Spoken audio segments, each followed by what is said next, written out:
करें यार, कट आ रहा है कि नहीं आ रहा, सच सच बता दे, नजर आ रहा है कि नहीं आ रहा। ये भी वो मेरा हाथ भी नहीं, मेरा बायां हाथ नहीं, मेरा दायां हाथ है। बाएं हाथ का तो कट देखे ना,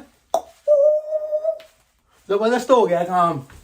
आ रहा हूँ, आ रहा है, बस आ रहा है कुछ 4-5-6 हफ्ते, महीना 2 महीना 3 महीने 3 साल लगने हैं। उसके बाद फिर कट्टो कट्टी और भी समझ जाना है। तो बाजू हमेशा से अच्छे हैं, बैक हमेशा से अच्छी है। एब्स थोड़े से अभी आने हैं, कोई 3-3.5 4 माह लगेंगे, तो आ जाएंगे। और ये बहुत आसानी, क्यों मैं 3-4 माह क्यों कह रहा हूँ, क्योंकि बहुत सारे लोग कहते हैं यार अगर इतना कट आ रहा है, इतनी चीज़ आ रही है तो फिर कट्टो कट्टी जिसम होगा। ऐना भी कट्टो कट्टी नहीं होता। कभी कभी कुछ लोगों के पार्ट्स जो हैं वो बेहतर होते हैं। मेरी बैक बहुत अच्छी है, मेरे शोल्डर्स बहुत अच्छे हैं, मेरे ट्रैप्स बहुत अच्छे हैं, एब्स अच्छे हैं।